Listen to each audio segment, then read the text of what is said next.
This podcast is not suitable for children or those who are easily disturbed. Spoiler warning for whatever is in the title of this episode. And now for the obligatory socials. Please like, share and subscribe. You can find the podcast on Twitter at HorrorPod69. You can also follow us on Facebook, Instagram, Slasher and Goodreads. Become part of the Disturbed community by asking for the Facebook group and Discord links. Send dick pics to the Horror of Babylon podcast at gmail.com. Support the show at patreon.com/the Horror of Babylon. In closing, you can let your friends know that The Horror of Babylon is available on YouTube, Apple Podcasts, Spotify, Audible and all other major podcast apps.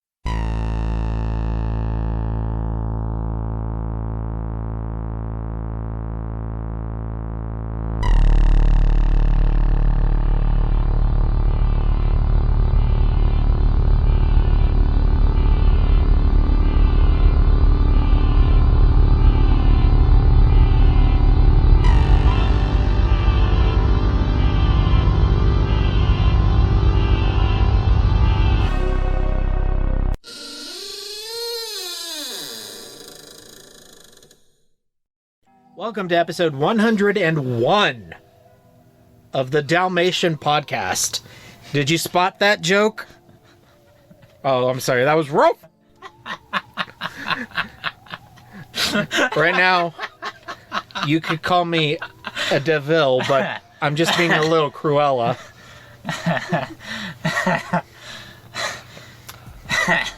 I'm gonna go play Pongo. Pongo. I don't want to leave the jungle. But Hef, you're so perdita. I watched that video, by the way. Which video? The one you told me about the interview where it's just me. Oh, yeah. And I was like, Jesus Christ. He didn't know about that. I was like, you should watch that video. It's only you.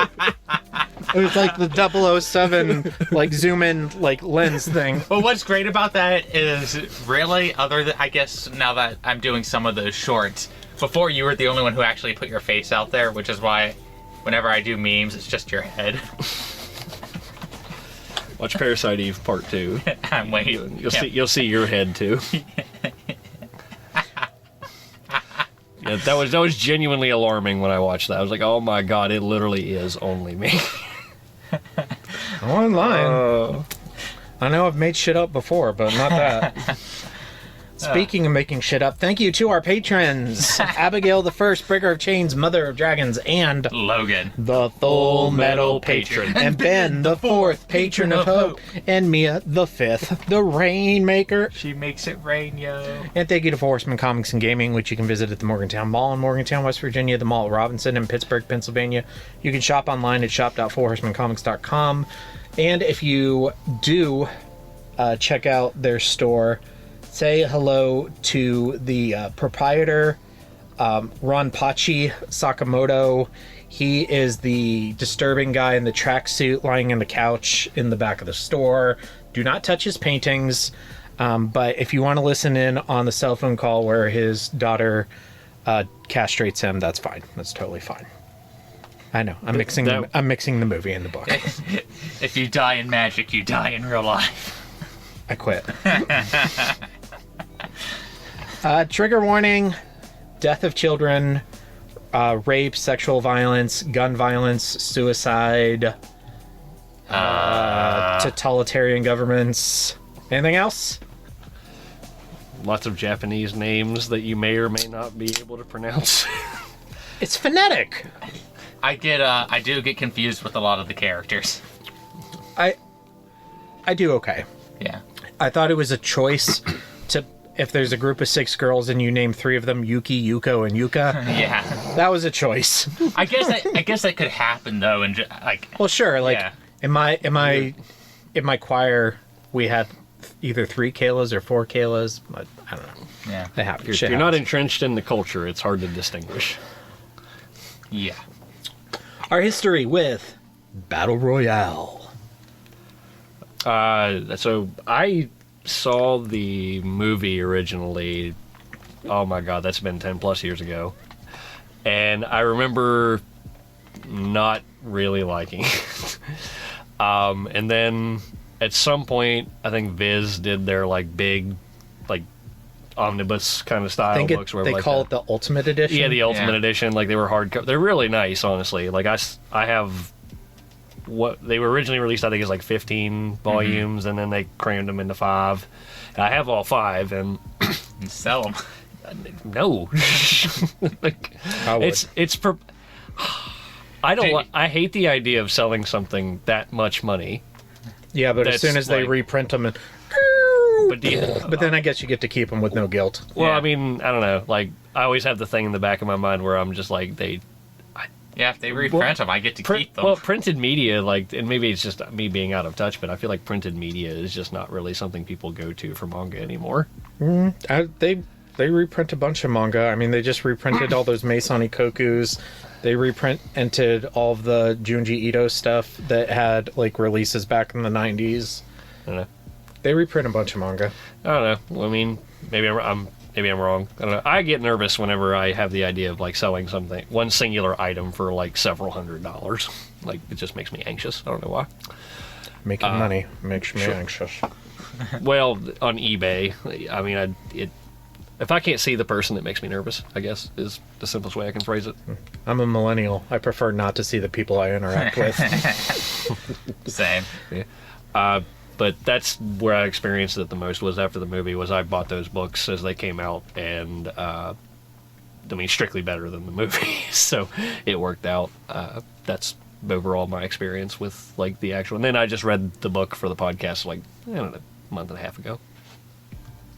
Alrighty, so I have a lot of false memories when it comes to Battle Royale. For some reason, I remember Ryan recommending me the big omnibus mangas, but I don't think that's true because it seems like you haven't read them. I haven't. That doesn't mean I didn't say, hey, you probably like this. Okay. Because I've been aware of the manga for a long time. Okay. Somebody in Anime Club recommended them to me, and I used to buy one of the Ultimate Editions each time I would go to one of those conventions, and I made it to 4, never got the 5th one. I ended up finishing that online just a few years ago when I realized how expensive the 5th one was. I think when I was looking up their prices and I saw the 5th one goes for like $500, I was like, Yeah. nope. Yeah. So I read that. I saw the movie also in college, but it was after I had read most of the manga. I love the movie, not because I think it's great, but I think it's really funny. I could see that. Yeah. It's very tonally different. It's very, like, early 2000s Japanese movie. Yeah, they had a... Yeah. I know what you're talking about. There's a certain tone to those sorts of movies where sometimes they can be tense, but they also have these, like, just these very off-the-wall, goofy moments that just tickle me pink. Like, they border on absurdity quite often, and very many times they end up going just a step over the absurdity that they should. This is my first time reading the novel. It's been on my reading list for a very long time, mostly because I read The Hunger Games, and I was like, oh, I kind of want like a more violent version of this. That's what you get. Yeah, this is literally what this is, and so I read it, and now I'm here. I saw the movie probably about 10-ish years ago when I was in a spot in my life where I had a lot more free time. I was playing lots of Skyrim and unemployed, watching lots of movies. And my brother had it on in high school, and I remember walking in and he was in the middle of it, and I sat down and watched a couple minutes of it. I think it was the scene where they get attacked by the kid with the hatchet. And I was thinking, oh, this looks cool. I should watch this sometime. You know, like 6 years later, finally sit down and watch it. It's the Captain America scene. Because he has the pot lid. Because he has the pot lid. Yeah. Okay. And I was pretty medium on the movie. I didn't love it. I didn't hate it. But I had enough free time and I was enough of a completionist that I watched the second movie. And I did not like the second movie at all. And I had been aware of the manga since high school and had wanted to read it, just never got around to it. And then this is my first time reading the novel, finished it yesterday, and rewatched the movie last night. The vampire's a pure myth, superstition. I may be able to bring you proof. that the superstition of yesterday can become the scientific reality of today. Okay, so background. Battle Royale is a Japanese dystopian horror novel written by journalist Koshun Takami. It is Takami's only novel. He completed writing it in 1996. The novel takes place in 1997, but he was not able to get it published until 1999. The title itself, Battle Royale, comes from the pro wrestling term. And this book is heavily influenced by Stephen King's novel, The Long Walk. The only reason people don't talk about this more is because The Long Walk has never been made into a movie. Everybody rags that Hunger Games is a ripoff of Battle Royale. Battle Royale is a total ripoff of The Long Walk. I haven't read The Long Walk. Exact same thing, except it's a walking contest instead of a free-for-all battle. Okay. But otherwise, pretty much exactly the same. There's a Stephen King book where I can see a lot of kids die. Hooray! Yeah, yeah. Well, like I said, it's only boys in Stephen King, and they volunteer for it. They volunteer as tribute. They volunteer for a chance at the prize because the winner is set up for life. Is the prize a set of Nikes? No. Okay. The prize is one wish. I do like whenever there's a prize. Koshun Takami entered this in the 1997 Japan Horror Fiction Awards, and it was rejected in the first round. Or in the final round, due to its controversial content. However, it has gained a cult following and has several adaptations. There's 2 film adaptations. The original adaptation film in 2000 that was deemed very controversial by the Japanese National Diet, which is the legislative branch of the Japanese government. We'll talk more about that in our episode on the movie. And there's the sequel, Battle Royale 2 Requiem from 2003. And there are 4 manga series. There's the 15-volume manga series that was previously discussed by Masayuki Taguchi that has been published in English. Masayuki Taguchi also did the 2 Blackjack Revival mangas that were published in 2005 and 2006. Oh, okay. There's also Battle Royale 2 Blitz Royale from 2003, which is a 2-volume seinen manga series by Hitoshi Tomizawa, has not been translated into English. And then there is Battle Royale Angel's Border from 2011, which is a 1-volume manga that has 2 short stories that expand on characters from the original novel. I don't know who. It has been translated into English. You can buy and read this. It was authored by Miyoko Unishi and Yohei Oguma, and the currently running Battle Royale Enforcers, which began publishing February last year by Yukai Asada. It's still marked as publishing. I didn't look that deeply into it. It may be on a hiatus. I don't know. It may be still serialized, but it has not been completed. And that's that. Another story in the classic, infallible 3-act structure. Good enough for Aristotle, good enough for The Simpsons. Mr. Sislak, I have a feeling there's going to be one more act to this story. Well, I'm not hanging around for that. 4 acts. Structure and themes. Okay. Daniel, what are your thoughts on the structure of this novel? I personally love it. It is literally just shifting from one character to the next. But I love the way that it's framed at the end of each chapter, where it just tells you how many people are left. It's like a slow countdown to the winner. It's very simple. Like, there's nothing real... If you're looking for, like, something that's, like, going to blow your mind as far as, like, conceptual writing, you're not going to find it here. I do like... I'm with you. Like, the counter at the end is very... That's helpful. It's a nice way to kind of... Especially in audiobook form, it's a nice way to break, like... The chapters up. Yeah. Sometimes in audiobooks, you flow into one chapter without realizing you're starting a new one. Yeah. And also the counter does one thing to like influence your opinion of the story. It spoils that Takako is not dead after she gets shot because the counter doesn't go down. Yeah. I also read, like, in the audiobook version I read, it was read by Mark Dacascos. Oh my, so bad. Is it? I'm not sure if that's the one I listened to, but it was so, like, monotone. It was, Yeah, it was but completely droll, completely monotone. Oh, favorite part is when he would go, and then they screamed, "Aye!" I found it to be an interesting choice because, like, he's a martial artist. He's like in movies. Yeah. He is not known for anything Performances. other than that. Yeah, Like, that's like, I feel like that's up there with, like, getting B-tier Jean-Claude Van Damme to read your book for you. don't recommend the audiobook personally, unless you're like me and you struggle with actual reading and that you really want to read this book, then go for it. It is nice because Audible gives you a PDF with a map and the character list.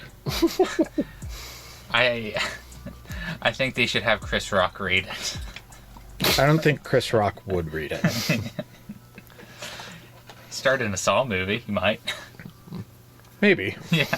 I'm not going to say definitely no. But the structure jumps around between different characters, and then as you go through, like, they just diminish more and more and more. So, I mean, some characters you get a lot more exposed to than others, but most of them, well, I'd say probably, I don't know, maybe a third of the book probably is singular characters that literally just last for one chapter, and they're just meant to, like, you have, was it 42 kids? Yeah. So you have 3 Madagascar movies. Yeah, you have 42 kids. Each chapter, like, some chapters are literally just designed to just knock off a kid.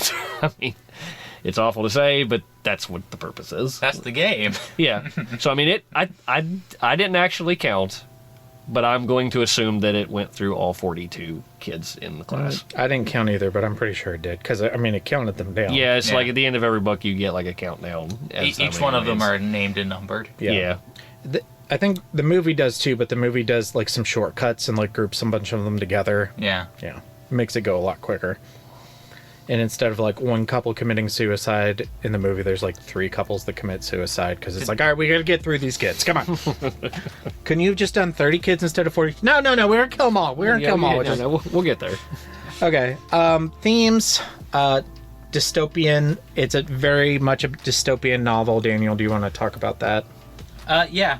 It very much explores not only like a fascist regime, but it explores how fascist regimes kind of handle their populace, which I found pretty interesting. And it's not just how they handle their populace through things like the game or their laws or like their rules on rock and roll. It's also how they propagandize like the American government, the American empire, and you get a lot of that not just through stuff like exposition, but just the way the students talk about these things. Like a lot of them even have like this idealized idea of America because that's where rock and roll is. I kind of dig that sort of stuff. You get these like little snippets of world building without it just being sat there and told to you.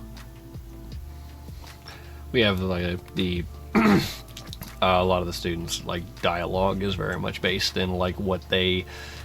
I would say it's not really based on what they... It's not really based on what they believe, it's based on what they're told. Yeah. And it's kind of reinforced in the way that they kind of have these points where, like, they'll go back and have their memories in their head, and you'll kind of, like, experience a few things from their point of view. And even the world that they're discussing in their head, like, as they're going back... back in time in their mind, like, some of their situations are like every other kid's in a lot of ways, but then, like, you can kind of sense these little governmental, I'm not gonna say tangents, but like just these ways and different phrases of speaking where, like you said with the word empire, like just words like that kind of just are slowly kind of dipped in there to kind of give you an idea of. They'll mention what's in their textbooks. Yeah, like you can kind of like get a vibe of like the totalitarian like environment in which these kids kind of grew up. The great dictator. Mm-hmm. There is no dictator. The signed picture of the dictator. That's like one of your prizes. That's the prize. I threw it in the incinerator. They get a pension. Oh yeah, you get a pension. But they don't give you as much as you think they will. Yeah. But you can live comfortably. I did have to wonder about that, like hypothetically, if somebody, because we get a guy who's doing this game for the second time. Do I get 2 pensions? I don't know. Like, do they stack? Because I'll keep playing. Probably not, because they kill him. Yeah. Or they try to kill him. Yeah. Shogo. Because he broke the rules. They're coming to get you, Barbara. Takami, in an interview, according to the wiki, describes his own characters as static. Now, if you're unfamiliar with the literary terms dynamic characters and static characters, basically, dynamic characters are characters that change over the course of the story. Easy example in literature is Ebenezer Scrooge, who begins the story as a curmudgeon and becomes Christmas's #1 simp by the end of the story. And static characters are basically characters who end the story the same way that they were at the beginning. So I just wanted to throw that out there because typically, like, most people would probably take, like, calling your character static as a criticism, because I think not in every single piece of media, but most of the time you want your characters to grow and change. But obviously there are stories and situations where it's fine. But he calls his own characters static in this quote from an interview I found, so I just thought that was super interesting. Yeah. Well, for him, I mean, I could see, like, the extraordinary thing about the story is the plot, like, because it's just such a, I mean, the premise. The premise is an absolutely terrifying idea, and I mean, that's literally all he has to do is just run with the premise that there are children that are going to murder each other, and all he has to do is form the stuff around it. So when you're going, I'm not a writer in any way, but I feel like it would a writer also, of emails. Anyway, yeah. I feel like it would be difficult to it would be difficult to try to make your characters grow when they only have 3 days to do it, and most of them are going to die anyway. Like, I feel like that would be just really difficult. And I mean, maybe I'm wrong, and I'm sure there's people out there that could do it. But to me, as a reader, 3 days is pretty hard to sell to me that somebody's going to change, and, like, especially in that kind of situation, you're just trying to fight to survive rather than have emotional or substantial growth. The writers of 24 will catch you outside. I'd Kiefer Sutherland. I'd also add that the book is less interested in changing the characters, and it's more interested in the question of what would somebody do if they were put in the situation, and most people would just crack, and that's what happens. But less than I think might actually in reality. I think there are a few more light Yagamis in this group of kids than would be in reality. 3D chess masters. Yeah. I don't know. I don't have a lot of faith in teenagers. I think if you gave them carte blanche to shoot their classmates, a lot of them would be like, alright, I guess. Finally.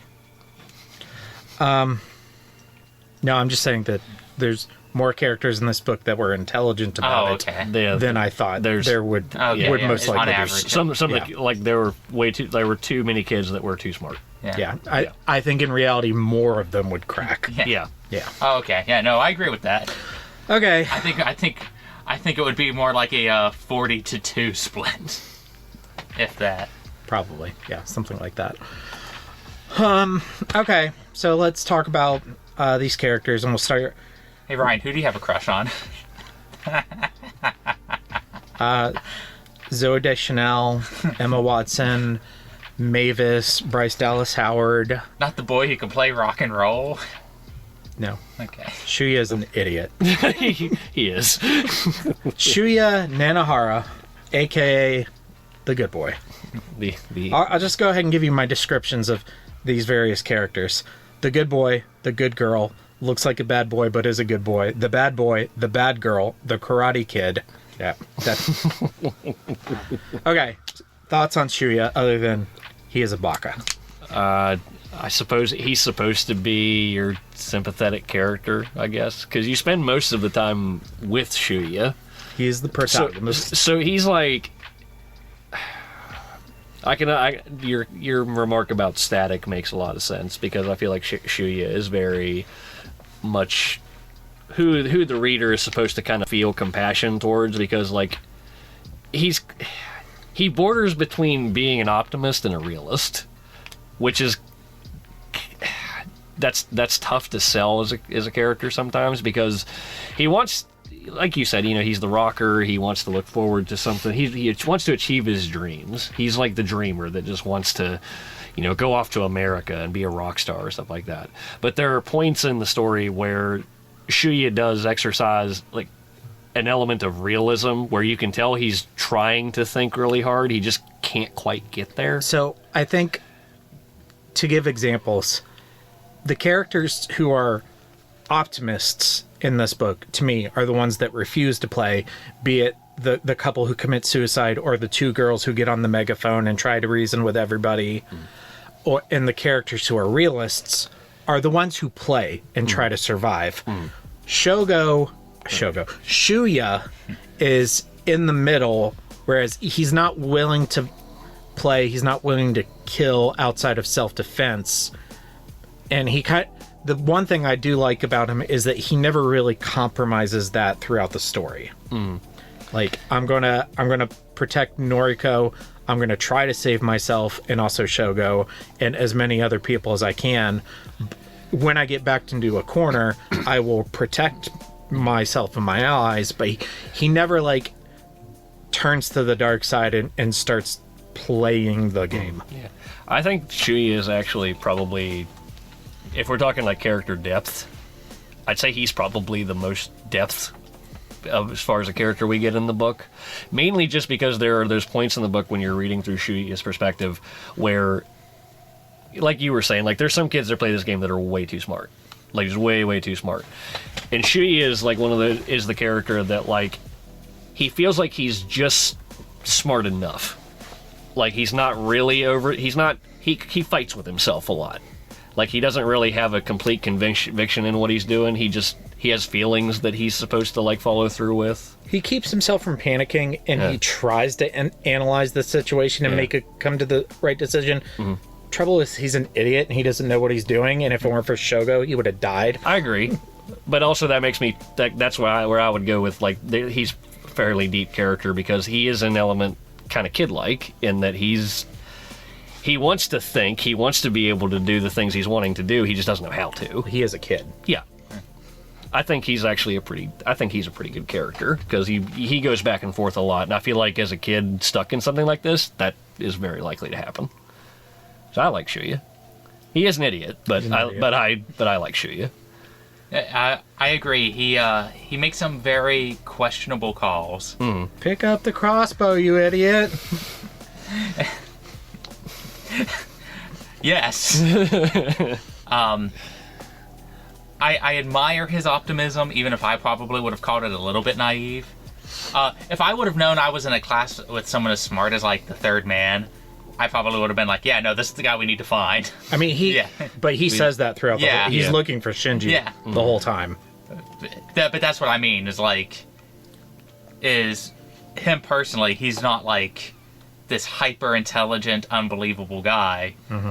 But he knows that person exists, so he's like, hey, let's go look for this dude. Although, I will say that every character, including Shuya himself, talks up his athletic prowess the entire book, and we only see an example of it a single time. And it is impressive. Yeah. I could not catch a grenade midair and throw it back. But they literally like Bill Denbrough suck his dick the whole book. He's so good. He was the superstar shortstop of our little league. And it's like, okay. I chalked a lot of that up to how kids perceive each other. Yeah. Because like I feel like a lot of that. I feel like that's Japanese senpai kind of stuff. Yeah, though. And that's something that I actually really like about this book is, with the exceptions of the super geniuses, a lot of this is how these kids are viewing each other. Like I keep bringing it up. Everyone has a crush on Shuya, but of course they do because he can play guitar and he's good looking and he also plays sports. Of course, that's the guy that everyone's going to have the simultaneous crush on. I don't disagree. The only other one that people I would believe would have like that much of a crush on is hold on, the bad boy. Kazuya? Kazuya. Kazuo. Because bad boy, attractive bad boy. I mean, some of the girls admit to liking Shinji. There's one girl who likes Hiroki. Like, it's not just Shuya, but a lot. Yeah, multiple too. And including the two friends with the megaphone, and one of them couldn't even admit it after her friend did, because she's like, "Oh, that'll ruin our friendship." I mean, why put tension in the air if you're about to die? Yeah. Why add to it? Yeah. But that's just something I like about that, is like how the kids think about each other in kid terms. I didn't like it, but that was not how I thought of other kids when I was a kid, but I was also not your average kid, I guess. I mostly hated everybody I went to school with. But I did too, but it was purely out of envy. I would have been the kid who got a fork. Utaka. Oh. I like to think I'm somewhere in the middle. I probably wasn't really Utaka, but... Okay. The good girl, Noriko Nakagawa. We assume she was cute. I want to like Noriko, but she talks so little. Mm-hmm. Sometimes I even forget that she's there, and it's crazy like how much more of a character she is in the movie just because she's on screen. I don't hate her, but I'm very... She's probably my least favorite out of all of the characters you have listed, because I think she has the least amount of actual depth. She gets one of the coolest kills in the book, though. When she shoots Katsuo at the end. Yeah. Yeah. And then I think that's like... The fact that they gave it to her to do it, I thought that was kind of neat. I might have spaced on that. Yeah, she's the one that shoots him in the end. They try to cover it up by, like, Shogo comes over and, like, basically shoots him in the chest twice. Yeah. And he's like, I killed her. I killed her, not you. I remember finished now. him off, yeah. Yeah. I don't have a lot to say on Noriko either. Yeah, because there's just not a lot to say about her. She's very sweet and wants everyone to live. I think they rightfully identified that as a weakness in the story and beefed her up in the movie. Yeah. Yeah. I think that in the movie there's a sort of weird, probably intentional side consequence, but... Yeah. Teacher's total creep. You know exactly what I'm talking Let's have ice cream by the river. Okay. Well, we'll talk about more. The only thing other thing I'd say about Noriko is I feel like she was more of a promise in the book rather than a character, because that was like that was who his best friend was in love with. So she felt like a personal protectiveness of her. So I mean, I think that kind of gets overshadowed a lot. If I had to offer a defense and say something mean at the same time, I would also probably say that not a lot of teenagers have depth. So why would I expect it from all 42 of them? Shogo Kawada. You mispronounced that. It's Shogo Ku fucking Wada. Because Jesus Christ, this kid. I love this guy.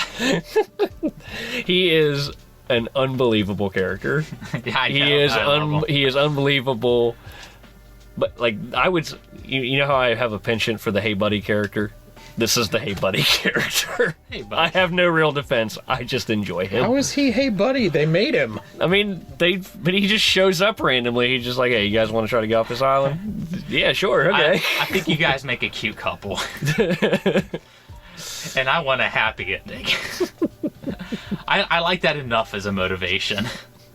He's the good that you want to see in a game like this, I guess. Like, he's like that fine line between, like, I have to play, but it's going to be by my rules. He's like Clint Eastwood. It's my rules of this game. Like, gets, like, the fucking, like, cigar. I light up cigar, start fucking gunning people. It's great.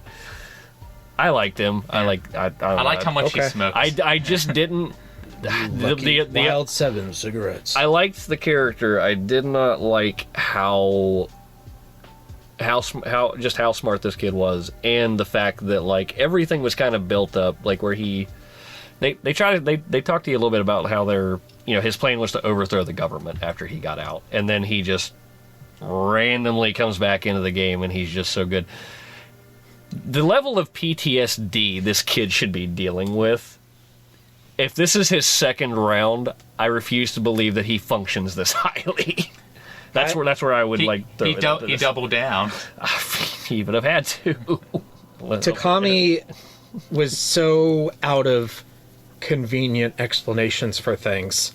By the time he got to the end of the book, and he had to come up with an explanation for how Shogo can get the necklaces off Shuya and Noriko. Yeah. He literally says, and Shogo had a transmitter that he had for some reason.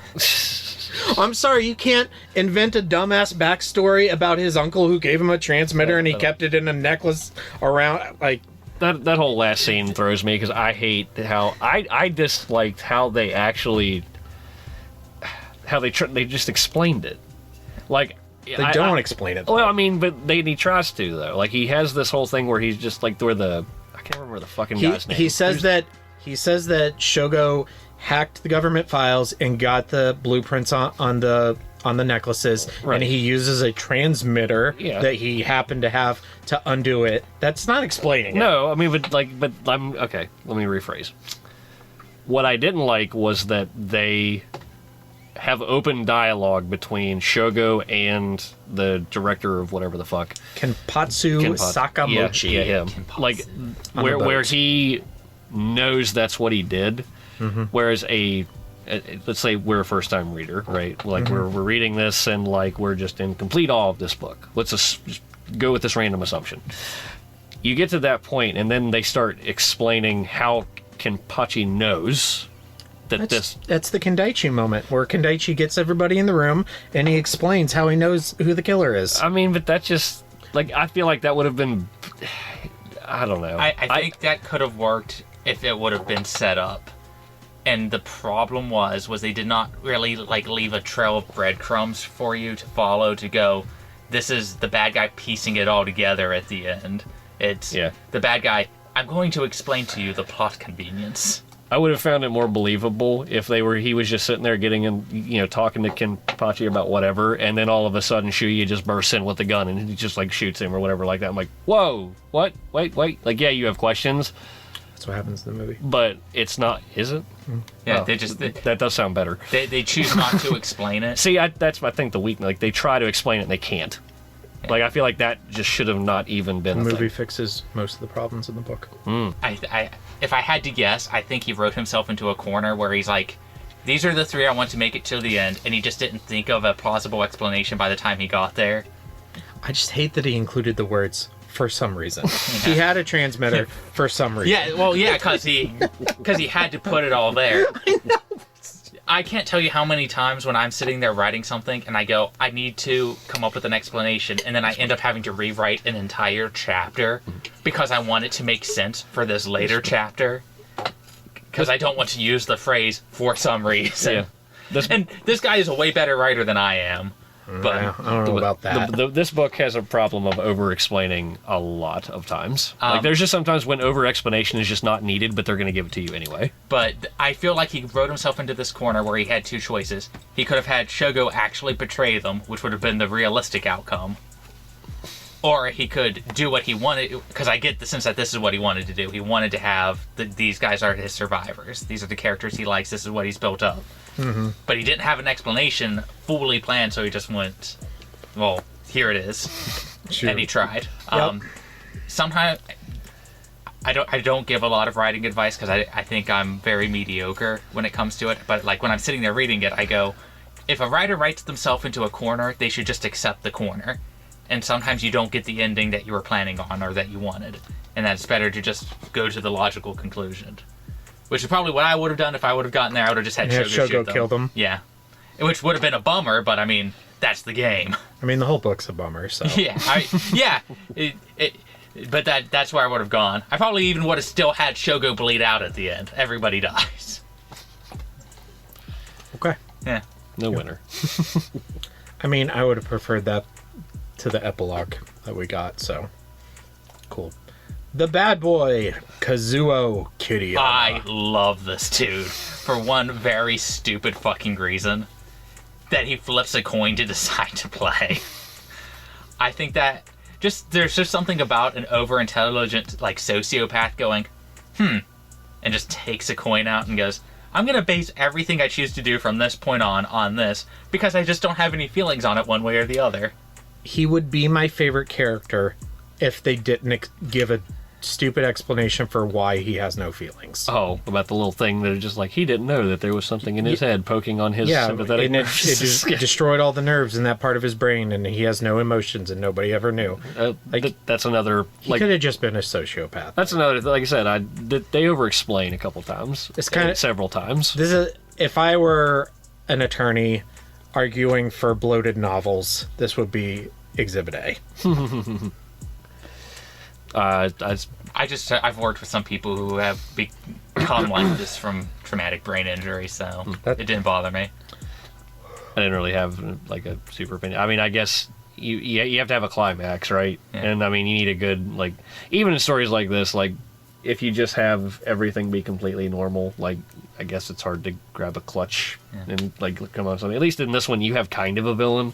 He is kind of a villain. I mean, you have three villains. You got him, Mitsuko, and Kinpatsu Sakamochi / Kitano / whatever he's called in the manga. Yeah, because they changed his name in the manga too. Well, Mitsuko is much more... she's much more, I guess, developed in the manga. She's also more developed in the book. She's pretty developed in the book. Yeah. I mean, but they go into like way deeper shit. Like they you're not gonna like it. I'm not sure I'm gonna read it. To be completely honest, it'll be me and Hef talking for a half hour. That's fine. It's a lot. Like, that's the biggest, like, if you're talking about, like, as far as plot beats or whatever like that, the book is almost the manga is almost exactly the book. But they kind of animify it. But they indulge a lot of things, and Mitsuko is the biggest thing they indulge on. I may just moderate on that episode and let you guys read it, because, I don't know that you would do well with certain parts of that. I love it, but I also love a lot of the... I understand it. Yeah. Like, I get it. Yeah. And also, I think reading it younger and not being a dad at the time makes a difference. I think this book and the movie, and probably the manga, which I haven't read, I would have loved all of them in high school. It's a very different mindset. It is very hard to read a book where 42 ninth graders killed each other when you have a ninth grader. Mm-hmm. I feel like we've done, like, there's been 4 different books we've read where exactly the wrong time is where you read them. When the first time I read Lolito, Emma was the exact same age that Lo was when she met Humber. Oh my god. Humbert would love this game. I feel like we should apologize to you. Another improvement on the movies, I guess we're talking about Mitsuko now. Yeah. Is they get rid of, like, her mom sells her to get raped, but then she pushes the guy down the stairs backwards and kills him and doesn't get raped. Yeah. But that's still enough to fuck her up. Yeah. The manga does not do that at all. Bad girl? She could have been more... There was a fine balance in there in a book, I think. It's just like she kind of had like a Noriko vibe in the sense that, like, the only difference is that, like, Mitsuko was, like, just interesting enough that you're kind of like, maybe a little bit more on her would have been interesting, but it's a very border thing where, like, then you'd become overexposed, and I feel like leaving her as is in the book is probably the right move. She's just a little bit... she's a product of trauma. You understand she's a product of trauma. I was gonna say, I think, unfortunately for Ryan, she has the most realistic trauma from everyone in the book. Oh yeah, absolutely. From being sold as a... because I've unfortunately also worked with kids whose parents have sold them to other adults. I'm gonna confide in my teacher. Teacher, this happened. My mom did this and this happened. And then your teacher rapes her. Without violating HIPAA, I had somebody who basically had her exact backstory even up until that point. And she acted just like this fucking girl. I don't criticize the girl for being fucked up. No. But that's what I'm saying. It's unfortunate for you. Yeah. I mean, it's just not enjoyable to read. Like, I understand it. Yeah. I'm not saying it's badly her story is badly written. I think other parts of the book are badly written, but not her story. No. I just don't enjoy reading it. I like realistic psychological trauma. whenever somebody can portray it, because that's just some of the things I'm interested in. I like to see what things affect a character's choices. And I understand the choices she's making, even in terms of, I'm going to play the game because why would I be used right now? Mm-hmm. And that's how... I will say that I'm not going to get on a feminist tirade here, but this is not the best. If I were a lawyer arguing for strong female fictional characters, this is not the book I would use. But Mitsuko Soma is like one of the only female characters who decides, I'm not going to sit on my hands and wait for a guy to save me. Yeah. Because why would she? Because every time a guy's involved in her life, he's either someone she's manipulating or someone who's trying to manipulate her. Mm-hmm. And it's something that's very easy to understand and is very realistic in terms of what happens to people in the real world, unfortunately, and how they internalize it and then react. Yep. Yeah. I also think like it's hard to encapsulate a lot of her character in this book because that's not what the book is trying to really portray. And if you start going too deeply into her backstory, I feel like it becomes a very different book. I feel like the only way you could do that is if she was instead the main character. Yeah. And the only thing I can say is I don't find her nearly as entertaining as I do like Kazuo at the beginning. Yeah. Shuya? Or Kazuo, the bad guy? The bad guy. Yeah. Okay. Well, yeah, Kazuo's kind of like, to a degree, a little bit outlandish, too. He's like a comic book villain. He's over the top Which I find it. He makes a two-faced choice and goes, all right, I guess. But Mitsuko is also like kind of the most real... She chooses to play the game based off of her life history. Yeah, she's a very real ideal of something. Yeah. So, those are my opinion of those two. I agree. The only character that I actually maybe would say I like, Hiroki Sugimura, the wandering samurai, the Roroni, the Karate Kid. I show up out of nowhere and I'm not playing this game, but I still kick everybody's ass. With a mop handle. You go, buddy. I also love this guy. In the manga, his like final confrontation is like pure anime bullshit. Oh, it absolutely is. It's fucking great, but it's also super tragic because he's fighting a literal supervillain. I'm 99% certain that there's almost a Kamehameha. It's portrayed exactly like that. Like he does like this like karate move and like you just see this like Kazuo like a million feet, and then Kazuo gets up because he's like fucking anime sociopath man and goes, oh, so that's how you do that, and copies it and does it better. Didn't Goku do that? Yes. But I just think that's the kind of shit I like kind of in the manga, is like they take the basic story and just go... It does manga stuff. Let's just do manga stuff with this exact same story. Well, where in this, he's like, he almost wins just based off of some good timing and luck, but bad luck with one exception, which is sort of something I'm going to bitch about, is the bulletproof vest. I'm like, bulletproof vests don't work like that. Even high quality ones, if they took that much damage, they're going to start... After like 5 shots, they're no longer useful. But that's just me knowing about bulletproof vest and body armor and going, oh. This is the same book where a kid uses his 1997 cell phone, a laptop, and a car battery to access the government's servers. I believe that. I don't know enough about hacking. The 90s told me that was possible. Okay. No, the early 2000s. When was The Matrix? 99. Okay, so technically the 90s. They told me that was possible. I love his fight with Kazuo. Yeah. I think that's a very well put together fight. It's one of the better put together fights. I honestly like the descriptions of a lot of the fights because I know what's going on. There's not like guesswork into how characters get from point A to point B in the fight. It took me I remember the first time reading Hiroki's storyline. It took me forever to figure out what the fuck was going on with him, which I understand that's kind of like how it's set up to be. Mm-hmm. You're supposed to think Takako is the one he's looking for, and then it gets to that point and it's just like actually a red herring. Like that's like weirdly enough for me, that was like the biggest red herring in the book, was that he wasn't in love with the Kako. He was in love with this other girl that's just unnamed person here.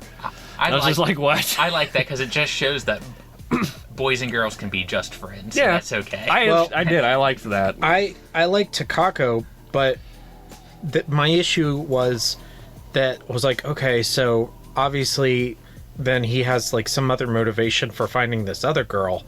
And then it got into her backstory, and she's in love with the tea ceremony guy.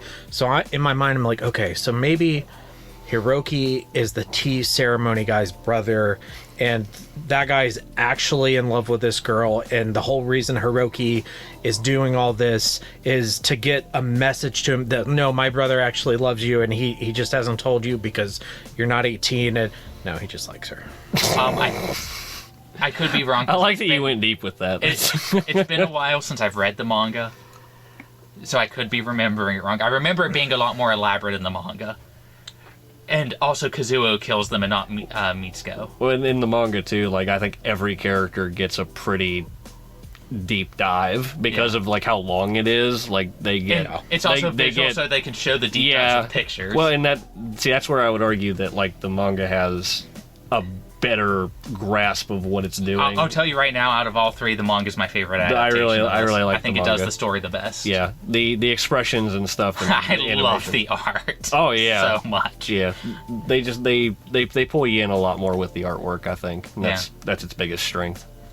But and the length helps. I do agree. The girl he was looking for, that because I hadn't read this before and I was remembering the manga, and then he gets to her and she just shoots him.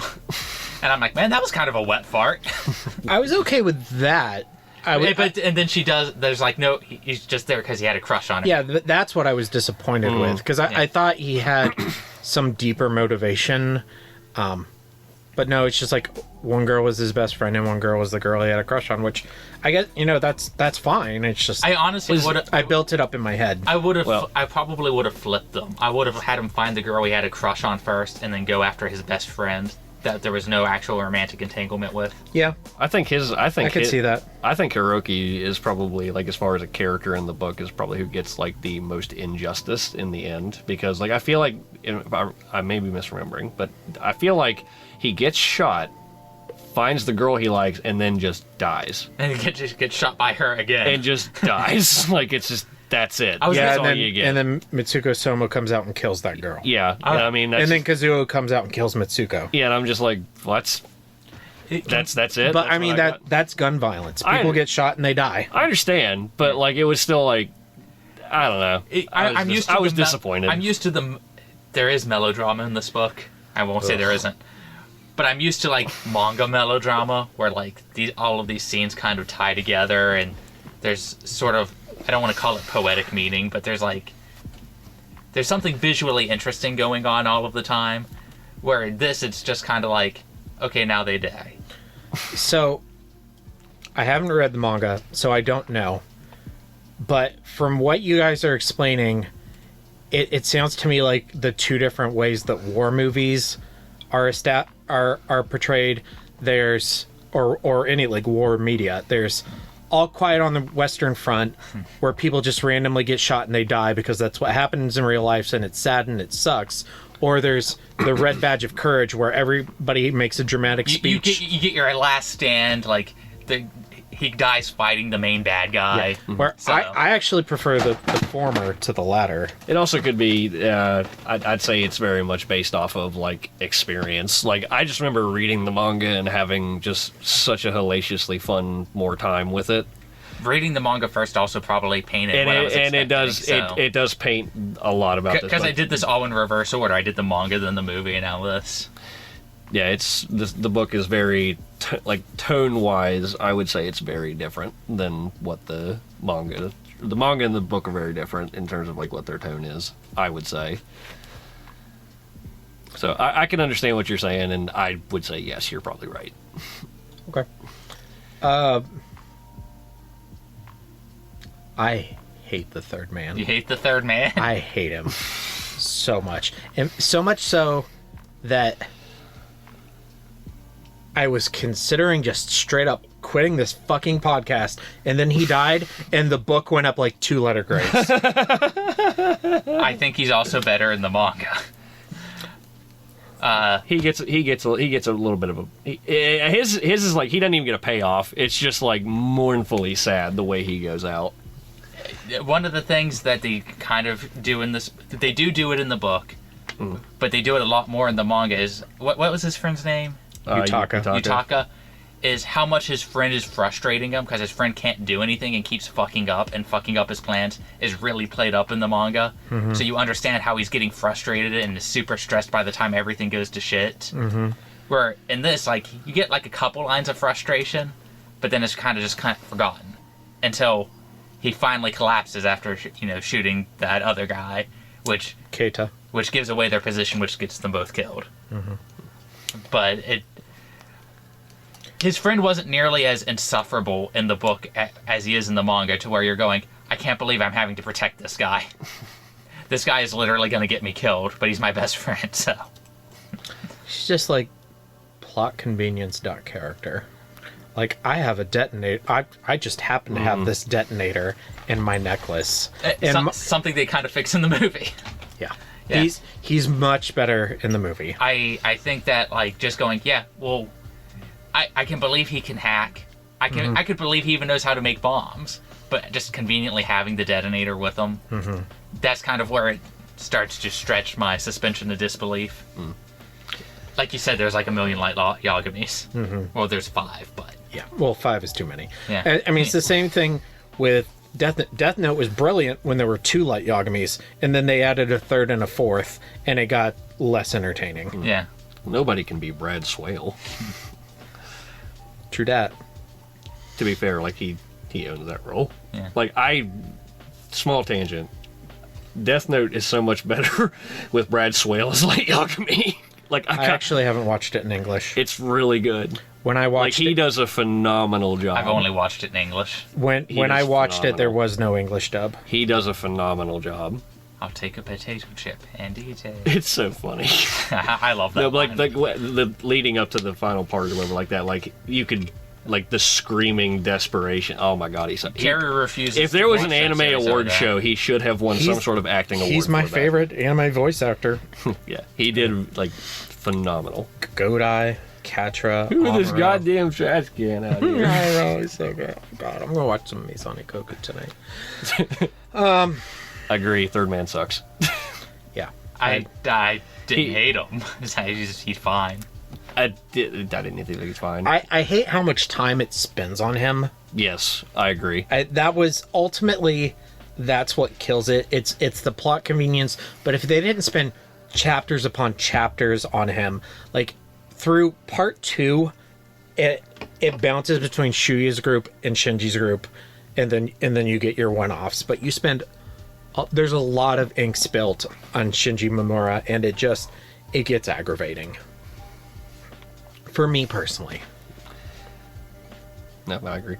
And ultimately, I like it better in the movie because you just spend less time with him, so it's less in your face. He's like the biggest way for me to get annoyed is with egotistical characters, and he's so up his own butt.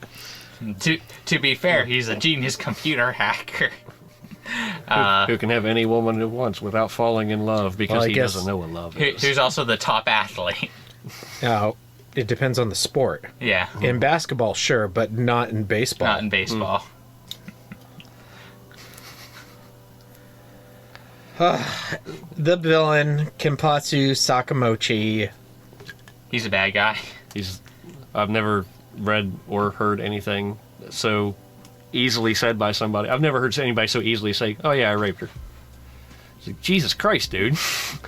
Oh yeah, he had to because she protested. Like just like matter of factly about it. The teacher protested and he didn't rape the teacher. Yeah, I mean, really. Jesus. Her rape is way worse in the manga. Oh my god. It's a 2-page spread. Oh god, it is. I forgot about that. It's the one thing I remember like very distinctly because I remember first reading it going, what the fuck? Yeah, it kind of sets the tone. Because it's like a Junji Ito page turner because on one page, like she's like screaming at him and he's like, oh, And then on the next page, it's just the teacher's dead in the corner and she's being raped. And I'm like, no one's seeing me read this, are they? Yeah, it's exactly the page you hit where you're like, please God, don't let somebody else be in the room with me. Because this looks bad no matter how you look at it. And the way he has a different name in the manga for some reason. Does he? Yes, because I looked it up. I feel like Sakamochi is still correct. Maybe not his first name. Hold on, we have the internet. We don't have to argue. Yonemi, come on. Yep. Yeah, I told you. I would swear And he's making that exact face while he's doing it. Oh, yeah, 100%. Yeah, so like, in all three versions, he has a different name. Even though in the manga, he's like, all the exact same things happen. There's not like an added backstory of, hey, I kind of like this student. I love it when they change a character's name for no reason. Great. Yeah. Now I have a Mandela effect I have to look up. So I would swear that guy's name was Sakamochi in what I read. But that's fine, whatever. Random flag. No. No, he's on the list. He was in the book. He is in the book. Shuya dreams of a man in black. Oh, yeah. Best character. I don't have a lot to say about Sakamochi because he's... I call Kazuha a comic book villain. This guy... I think he's kind of a generic character, and I think this is kind of the one way where the movie backfires. They just like, okay, we got to beef up his role in the movie, and it just ends up being weird. Yeah. Yeah. I prefer him being basic and just a government stooge over being weird. Yeah, I agree. Even though he's a weird fascist rapist in this book, but there's like pedophilic undertones in the movie. I don't know if it was intentional, but that's the vibe I got. I think it had to be. Like, I feel like it had to be. Yeah. So with Randall Flagg, like, I think Koshun Takami was trying way too hard to be Stephen King. When you guys eventually read The Long Walk, you'll understand. But then he also has the main character dreaming of a man in black, and then he also opens the book on a Bruce Springsteen quote and closes the book on a Bruce Springsteen quote. I'm like, can you be any less obvious? You want to be Stephen King. I get it. No, he just wanted to collab, and he's like, this is my work as Stephen King. We can do crossover. Stephen King crossover. Japanese novels answer to Stephen King. That's what he wanted to see on his book. He wanted that review specifically. Japan's answer to Stephen King. We make a Dean Koontz cry. You work with me before him. I'll kill you all! I'll drive you crazy, and I'll kill you all! I'm every nightmare you ever had. I am your worst dream come true. I'm everything you ever were afraid of. Scary shit. Is this book scary? I think the idea of being put in this game is scary. I don't think it's... I'm not personally frightened by anything that happened in the book. I think the first couple chapters lead you to believe it's going to be scary. It's like tense. Like when they're in the classroom and they're letting them go one at a time. Throws a knife at the one girl. Yeah, I think that's the scariest it got. And then when it ultimately ends up not being scary, but the idea is scary. Yeah. Yeah, this very much is it's entrenched in like the actual government entity that is overseeing this. Like that, like I think I don't know a whole lot about it. I'm sorry, I didn't mean to cut you off. Oh, you go ahead. I don't know a whole lot about other cultures, but I know that there are other countries that have a very totalitarian like rule that, I mean, not 100% on it being this explicit as far as what it does, but I mean very much. Russia's pretty close. Iran's pretty close. North Korea is probably more so. Yeah. North Korea, if you are charged with a crime and you run away, like if you escape the country, they punish your family. Right. For generations. Like that, if nothing else, like somebody who would read this and be very unknowing that this is stuff that actually like is within the realm of feasibility. The idea of this, like, people might say that the idea of this game is absurd, and I would go, we literally used to watch people kill each other in coliseums all the time for fun. It's less absurd than the Holocaust. Yeah. Yeah. So I'm like, in terms of something that hypothetically could probably happen. I'm like, you know what? Did you know the movie was banned in Germany? It shot a little close to the mark for those guys. God damn it. Woof. I think that .com. if the book would have ended the way that I would have wrote it with Shogo killing them at the end, it would have recontextualized the whole book and made everything more terrifying in retrospect. But that second novel that Takami's been working on for 20-some years is a sequel. I mean, if it ever happened, I would read it, but I don't think it... It's like Berserk. Before he gets done, he's gonna die. I said for years that I would play Kingdom Hearts 3, and I didn't. Well, I did, for like 20 minutes. Yeah, that's all that's worth. I'm not a big... I like Kingdom Hearts 1, and I still need to play 2. I like 1 and 2. I've played the prologue like 3 times. And I think you're the one who keeps telling me you just got to get past it. No, just... I mean, yeah, the game is good once you get past that, but I'm so past caring about Kingdom Hearts. Yeah, like... Do I need to play Birth by Sleep to understand the, 50 fucking DS games to understand the story? The only reason I might say play Kingdom Hearts 2 is because I think it's gameplay, it's the better of the two. I think the original has the best story, and then once you get past the first game, I don't give a shit about the story. Yeah, too convoluted. But they improve on the combat system for Kingdom Hearts 2. Disney characters are put into a battle royale. Who do you put your money on? Genie.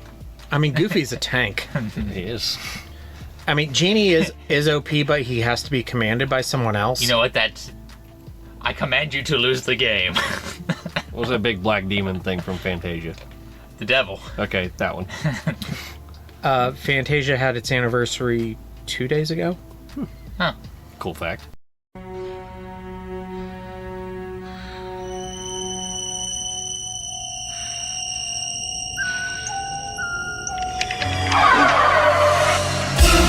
Kiss me, fat boy.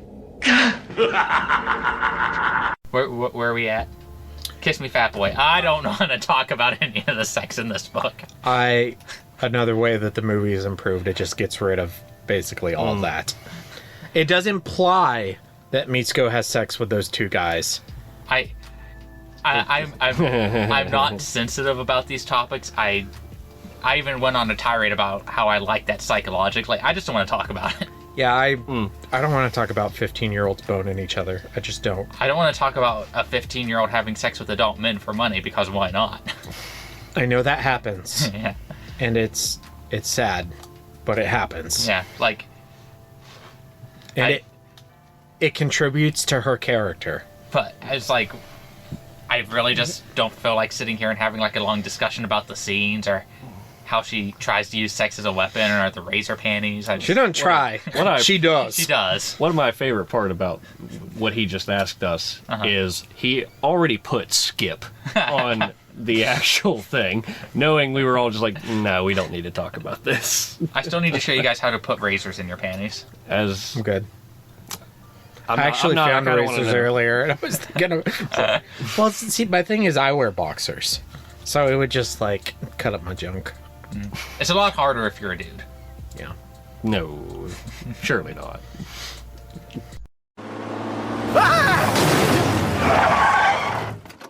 Oh my god, are you Stephen King? No, I'm Dean Koontz. Oh.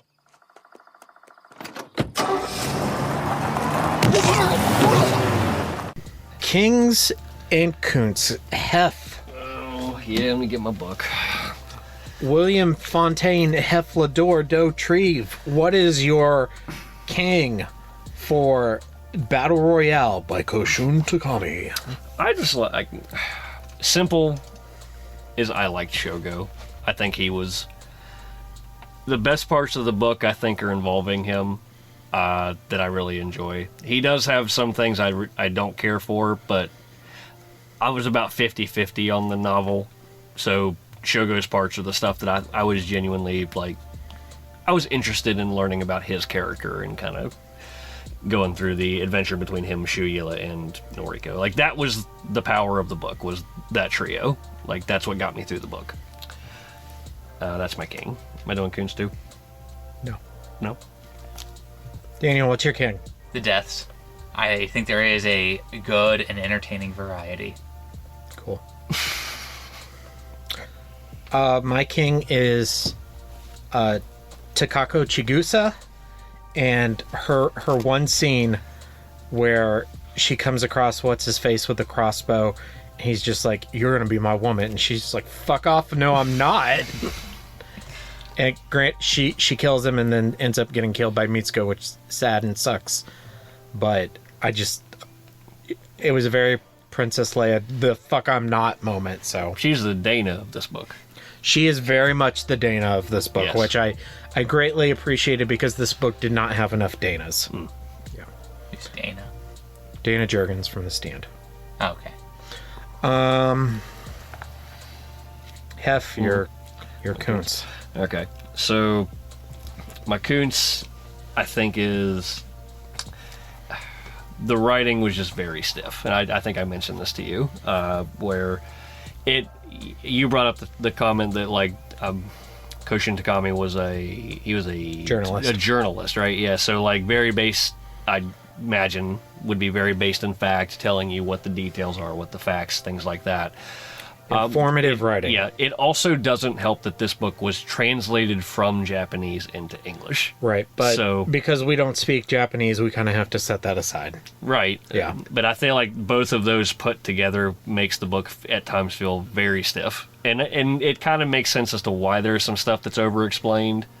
Because if he's an informative writer, that's his job, is to explain things. Mm-hmm. So, I mean, after you told me that, I was a little bit less critical of like the over-explaining, because to me as a journalist writing a novel, that I feel like that makes sense that would kind of creep in there. Still don't like it, but I'm a little bit more forgiving. Today the national diet. But overall, writing's kind of stiff. Daniel. I'm gonna have to go with like the explanations at the ending. I think that it was very I'm gonna sit here and explain what happened. And I feel like it would have been a little bit better if I could have had some breadcrumbs through there for that moment. But they weren't there. I don't know how you would have put those in the story though, but I found that entire sequence kind of just like, oh, okay, so we're just gonna be given a story right here. Yeah. I didn't feel like it really needed explaining, but he tried to anyway. I honestly, it just didn't I'm honestly work. with you. I would have preferred no explanation over something where I was like, okay, so he's also a super hacker genius. Yeah. Who also just happened to have a device that he needed for this specific thing. Yeah. I guess if you survived this game and you figured out how to take those collars off, you would always have it with you, just in case. I don't know. There's a little bit too much believability in the unbelievability, I guess. It's too long. It's way too long. And / I think the writing style is kind of boring. My favorite part of the book is like the first few chapters where it's explaining the Republic of Greater East Asia and explaining like the various cliques in the class and this and that, and then they get gassed, they wake up in the classroom, and like the tension of them leaving one by one. But then once it got out there and like the actual premise started happening, for me it bounced between being very sad or very boring. And I think a lot of that would have been mitigated by it just being shorter, but also it is just like his style of writing is very informative and doesn't have like a lot of alliterative flair. And when he does like use like similes or metaphors, it's very awkward. Like one girl gets shot in the face and he says as like her face looked like she was covered in cherry pie. And I'm like, what? Like, I understand what you're saying, but just like, this isn't your strength. So it's just, I don't want to say it's bad. It's just not, it's not for me personally. It looks like this are kind of the reason I wish I spoke / was able to read in Japanese. Mainly just because, like, I feel, and I could be wrong, I preface everything these days by saying I could be wrong. I mean, that's but I was only ever wrong I don't know once. what the extent of Japanese vocabulary is. Like as far as I mean, like, they have 3 alphabets. like so- as far as descriptions and things like that in novels. Like They have 100 words for snow. I mean, Koji Suzuki doesn't have this issue. Koji Suzuki does not have this issue at all. Yeah. Or at least the translation didn't. And we can never, like, none of us speak Japanese, and so we can never, like, truly know if it's more the translator or if it's more the author or if it's both. So I think we kind of just have to take it as is, unless you're going to learn to read Japanese and then read the original. But yeah, seems kind of rough to just learn an entire language just to be like, is this book actually just this bad? yeah, exactly. Seems like a lot of effort for a little payoff. I would imagine, though, that translations for a novel are a little bit more true than they would be for something like an anime, where, you know, a lot of weeby people like us know that in anime they have to rewrite the majority of the screenplay or the teleplay because they have to make the lines match the lip movements of the characters, and Japanese and English don't have the same syllables in any given sentence. Well, randomly they may in some sentences, so there's a lot of rewriting that's done, whereas a novel you can just strictly translate it. But still, just because something has alliteratively sounds good, well, not alliteratively because that means using the same letters, but because something sounds good, like a poem that Shakespeare wrote may sound really good in English, but if you directly translated that into Ethiopian, it may not come across the same way. So, but again, unless we're going to learn Japanese and read the book, like, how much can we really... Right. Yeah. Daniel, would you like to rate Battle Royale? Yeah. Let's see here. Fucking semicolons. I prefer just regular colons. Me too, but I've always been a backdoor kind of guy.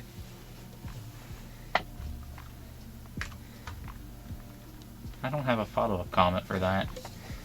Stumped! I'm trying to decide if I like small town horror more or Dead Children more.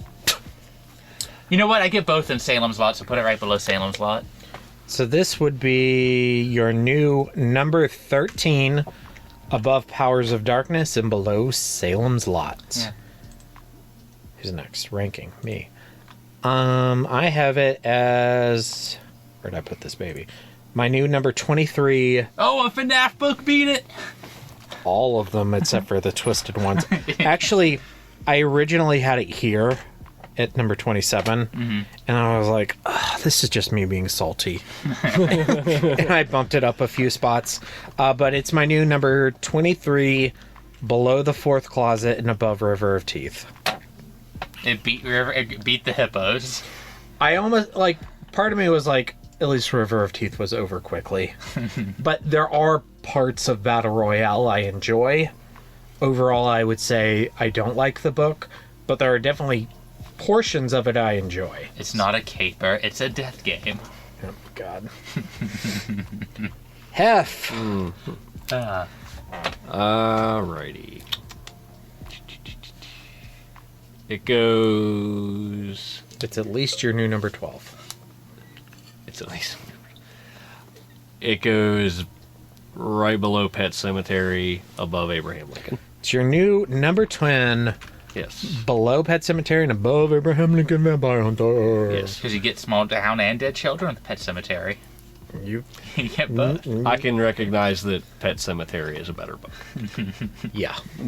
Like... Faux show. Someone yelled at me, or no, it was Joey, one of our... God damn it, Joey.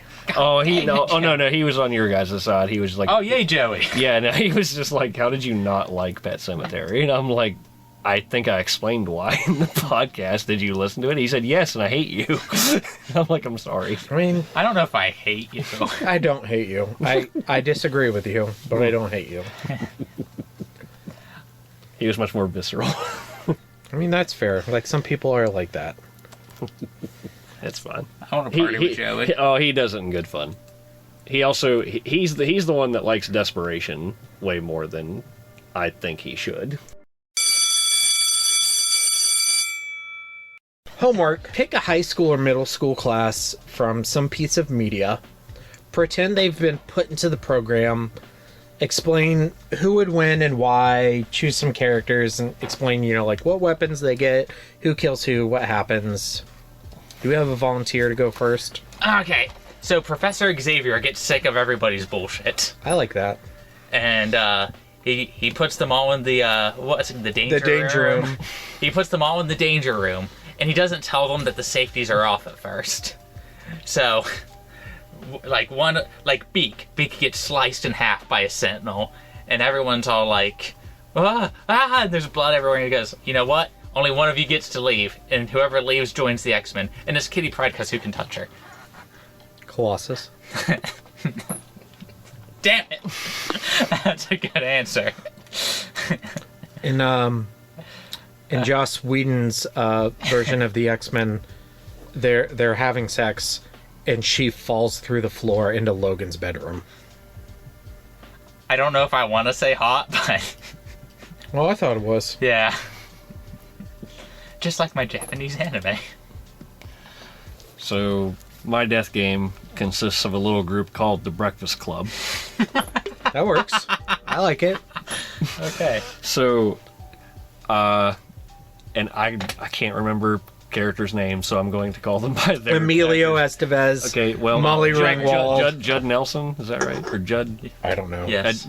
The Michael C. Hall. The bad boy, whoever which one he is. Judd Nelson. Judd Nelson, is it? Okay. I don't know. He gets killed first because everybody is suspicious of him because he's the bad boy, and we're in the 80s, so images matter. Let's see. They slowly pick each other off until the only one who's left surviving is Ali Sheedy, and that's because she just was there because she was bored. Much akin to Kazuo. She just decided to partake. So I'm thinking that's a thing in the movie, right? Like, she just kind of showed up there, or something like that. She's not actually supposed to be there. Because she was bored. She was just bored, so she showed up. No one wanted her anywhere else. I haven't seen it since high school. Yeah. Well, you're right. Yeah, okay. Yeah, my death game is the Breakfast Club, and Ali Sheedy wins. She's a little meek little girl. Mm-hmm. Yep. Okay, my class is the mostly the sidekicks of Sky High, but with a couple of the other classmen. But Will Stronghold, Josie, like that whole group of people. So as we get into it, Gwen, aka Mary Elizabeth Winstead, she strips for the black kid who melts, and he melts so hard he can never reform again. And then War and Peace, who is the Shogo character, who he looks like he's so bad, but he's actually the good guy. He actually turns out to be like the bad guy, and he's Kazuo, and he has fire powers, and all of the rest of them have bullshit superpowers, except for the redheaded girl who has the power to control plants, but he can make fire, so he just burns them all and kills them all. And Will Stronghold, he still doesn't have his powers, and he doesn't develop them fast enough. He does get them at the last second, but he doesn't know how to use them, so as Layla is dying and her plants are trying to heal her, her plants are like making they're like trying to form into medicine to heal her, but War and Peace is just like fire. But then he forgot to kill Gwen, aka Mary Elizabeth Winstead, and then she forms she uses her powers, and he melts too because he gets so hot that he just melts. And the glow in the dark kid, he tried to hide, but he glows in the dark. And they found him and killed him. I can't help but think that this is the most Dwight Schrute superhero movie I've ever heard in my life. Thank you. This is. How does your superhero movie end, Dwight? They all die because their powers suck. I forgot Patrick Warburton was in this movie. Isn't he a gym teacher? No, that's Bruce Campbell. Bruce Campbell, okay. Sonic Boom! Dude, he's filled with hot air. Yeah. Oh, we talked about that recently. Talk about Sky High a lot, actually. Becca's asked me to stop. Becca's asked me to stop. It's a cultural reference in your household that's so abundant. Your significant other has said, please stop. It's like, I mean, it's the better My Hero. Fight me, Zoomers. Will Stronghold is Deku. All right, question for the listeners. Sheila the Kangaroo from the Spyro games versus Sheila Broflovsky from South Park. It's the name game violence edition. No holds barred kangaroo versus fat Jewish woman. Who wins? Comment and let us know. We have a short /reel /TikTok up. You can find it there. For further reading, I actually have some stuff. 1984, not so much in terms of like plot, but if you just like dystopian future totalitarian books, like that's the ultimate one. It's also written a lot like this. I haven't read it since college, so I can't comment so much on that. The Long Walk by Stephen King is just like the better version of this book. Just like apparently this book is the better version of The Hunger Games, but I haven't read The Hunger Games, so I can't really comment. And if you really, really like Battle Royale, there's actually a published book that is a collection of essays about Battle Royale. It's called Battle Royale Slam Book, Essays on the Cult Classic by Koshun Takami. It's published by Viz and is available in English. Daniel, you have some... Audition by Ryu Murakami, which is another Japanese thriller book. It's about a guy who his wife's been dead for a while and he decides to remarry. So he creates a fake movie script and has people audition for it, and the one he likes the most he asks out on a date. That's brilliant. Yeah. There's also a very good movie adaptation. The movie is like the slow burn of slow burns for Japanese horror movies. How long is it? I think 2 hours. I have to double check. Okay, that's not too bad. And then my second recommendation is Lord of the Flies, because it's children killing each other on an island. I need to read that. I think if you found Battle Royale boring, you will find Lord of the Flies way more boring. Yeah, but at least that's like a culturally important book. Plus, I've seen the Simpsons parody of Lord of the Flies like 40 times. So, I guess. I would recommend, I mean, if it's new, I mean, I think Hunger Games is still worth reading. Like, especially if this is too much for you, but you want something that's kind of tiptoes into it. I was going to put Hunger Games up here, but I'm like... The first... I would say the first book is worth reading. That's the only one I've read. I think it's worth reading. Like, it's definitely got that kind of like Death Game kind of feel to Not it. 2, 3, and 4? I haven't read this, so I can't say. I tried, and I just could not get... I haven't read any of them, I couldn't get through it was like after I read the first Twilight book, I'm like, I know I'm not going to enjoy more of this, so why am I going to do it? The second book kind of goes too much into the melodrama rather than the actual, like, stuff like this that. This book had a lot of melodrama. Yeah, but, I mean... If I hear, who do you have a crush on one more time, I will flip my lid. Yeah. I'd say the first Hunger Games is worth reading. And then, for anybody who hasn't watched it, I mean, check out Squid Game. It's basically... That's my recommendation. I thought that was a game show. No, it's a death game. It's a death game. I have that on the recommendations under the movie version. I tried to keep this one to novels, just to be pretentious. I didn't. I mean, if this is something you're interested... Yeah, no, Squid Game it's Battle Royale. Squid Game is very I was good. expecting Daniel to say Higurashi and Doki Doki, so... No, because Doki Doki isn't a death game, it's a... You sure? Yeah, it's a game and everybody dies. Including Ryan's soul. Yeah. It's a meta horror. Higurashi I almost recommended. The only reason I didn't is because I feel like the only thing that they really tend... Like, if you're really into children just being murdered in increasingly creative ways, then if that's the reason you like it, if you're more interested in, like, the reasons they're doing it, or I'd probably recommend it if you're a fan of the manga Battle Royale. Cool. So you can use that for further reading on the manga episode. Oh yeah, no, my list of manga recommendations is like this long. Great. Upcoming on the Horror of Babylon next Sunday, we are doing an episode on the Battle Royale film adaptation. And then our next book episode will be the continuation of our... Flagathon. Flagathon, sure. Yeah. Dark Tower-thon, Randall-thon. Randall-thon. On the first Sunday of December 3rd, we will be reading The Eyes of the Dragon by Stephen King, where I am forcing my co-host to read a pure fantasy novel that has almost zero horror aspects to it at all. I'm almost done with it. I finished it like 2 weeks ago. I would have finished it, but I got sidetracked with something else. Yeah. Great. I'm making you read a book. And then in January we will start the legitimate, the technical Dark Tower series with The Gunslinger. For bonus episodes, next Thursday, November 23rd, we are reviewing The Simpsons Thanksgiving of Horror segment, The Last Thanksgiving, which is a Alien/Blob parody. That we've already recorded that. We had a good time with that. And then the Dead-Ite-a-thon continues on Thursday, November 30th with the Evil Dead soft reboot, Evil Dead, from 2013.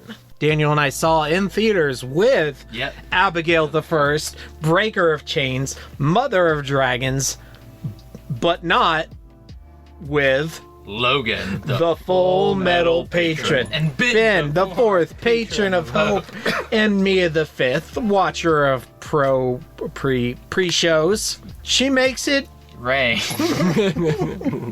And thank you to Horsemen Comics and Gaming, which you can visit at the Morgantown Mall in Morgantown, West Virginia, at the mall at Robinson in Pittsburgh, Pennsylvania. You can shop online at shop.forhorsemancomics.com. Ronald III, Grampus of Christmas, who would make jokes about putting children on an island to kill each other and die, but would actually never do it in real life. So yeah, he just does it to his customers. Oh, excuse me, we call that Friday Night Magic. Yeah. You must fight to death for this booster pack that you will open poop out of. Unless you're Hef, then you just... I've met enough Magic players to believe that some of them would do that. I have to tell you a story. Okay. So we went to this I'm probably not going to keep this in the episode, but... Yeah, just keep it in. We went to this magic thing on Saturday, me and this guy and Mr. Russell. And Russell's a very opinionated guy, you know that. Yeah. So it's the end of the day, we have to cash in our prize tickets, and Hef says, okay, I want the Dominaria set. And Russell says, that's a shit set. Don't pick from that set. It's Shieldred or bust. And I think that I'm not as up on Magic as I used to be. Russell is probably technically right. Yeah. That it's Shieldred is probably the only financially worth card. Okay. So it's probably more of a sound decision to choose another set that has more of a variety of financially worth cards that you can pick from. But Hef says, his more polite version of, fuck you, that's what I'm going to get. And then proceeds to open a foil Shieldred. It's easy. And I laughed for 2 straight minutes. If that was your Battle Royale pack, you would have gotten like a shotgun or an Uzi. Oh, I wanted to ask this. And I'm going to ask this on every episode that we do for this. Okay. What's the worst weapon and the best weapon that's opened in the novel? I would say the spork is probably the fork. Yeah, is probably the worst weapon, because even like the Karate Kid's like tracker, you can tell you where people are. I would say that's the best one. Yeah, I'd say especially if he wasn't like, I need to find a girl I have a crush on. That's probably something. Like if any other of like the light Yagamis had that, they wouldn't have been beaten. The only other thing that really kind of comes close, I would say, is some of the more high-powered guns. I personally think that the radar is the best one. Yeah. The fork is bad. I think I might have preferred the fork over the darts. That even came with a board. I'd have to see how long the needles are on the darts. Well, my issue is I can't throw. Okay, I think can't throw, so... It's possible that I could have kept the fork up my sleeve and like, stab someone in the neck. Yeah, and, like, surprise somebody, but with a dart, I guess you could do the same thing with a dart. The poison was super situation specific. Yeah, but she did kill a lot of people with it. If you're telling me which one I think is, like, the worst weapon, I would say the boomerang.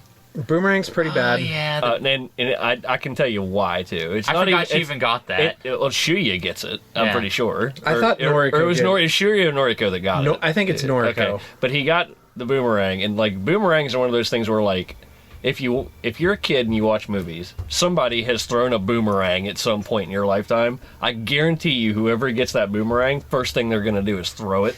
And it's gone and forever. It's gone forever because you can't throw a boomerang because you've never done it. I think unless you're Shinji Mamura, the third man. My uncle taught me how to throw a boomerang. I think oh god, I hate how funny that is. Because that's what would have happened. It's easy, Russell. You just open the pack and pull out the shield right? It's that level of absurd. Yeah, you're the third man. I'm the third man. You just fucking do it, Russ. Wait, who does that make us? Keita and Yutaka. I was gonna say Noriko and Shuya. Fine, the two that live, sure, I'll take it. Even at me, you can be my wife. That's worth living. Oh, it's okay. Well, you all go to America. They accept that there. Did you write that review or did your mom? That was actually a collab between the two of us. Okay. I was sitting there trying to figure out what to write because I was like, well, I'm on her account. I'll leave us a review. And I was like, well, what would you write for a review? She's like, oh, probably something gay about you and Ryan. Your mom's so funny. Yeah. And I'm like, that's like a joke I would make. And she's like, yeah, I know. That's why it's funny. She came from your loins, or you came from her loins, so. And so I worked on the wording a little bit. Well, thank you. She does actually listen to the show on occasion. Okay, cool. Hi, Anita. Thank you. I need another listener like you. That's just to cut it there. That's perfect. Full circle. Love it.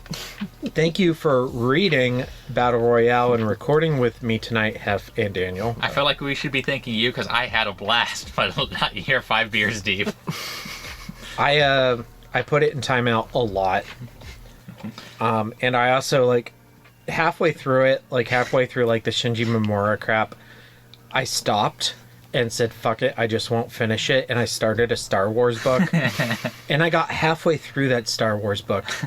And then I guilted myself into finishing it. It got better when the last chapter of part 2 is where Shinji dies. And it, like, I literally went up, like, 2 letter grades. I was like, I feel so much better. When I write my death game, I'll let him pick the order people die.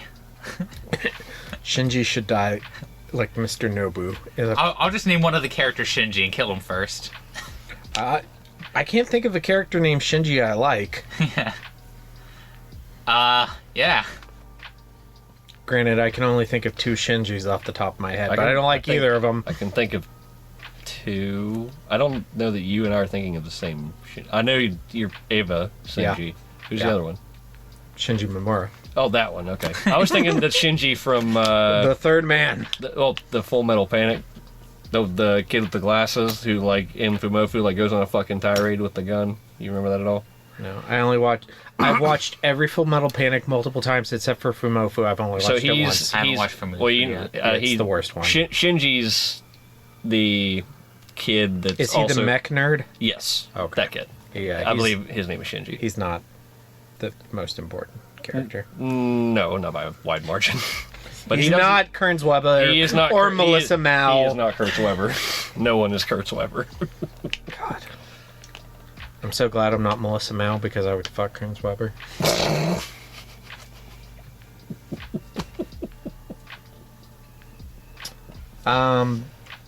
Stay scary. Thank you to our patrons. Stay tuned for our socials and stay scary. Yeah. Stay scary, folks. Yeah, it wasn't 3 hours. And now for the obligatory socials. Please like, share and subscribe. You can find the podcast on Twitter at HorrorPod69. You can also follow us on Facebook, Instagram, Slasher and Goodreads. Become part of the Disturbed community by asking for the Facebook group and Discord links. Send dick pics to the Horror of Babylon podcast at gmail.com. Support the show at patreon.com/thehorrorofbabylon. In closing, you can let your friends know that The Horror of Babylon is available on YouTube, Apple Podcasts, Spotify, Audible and all other major podcast apps. Stay scary.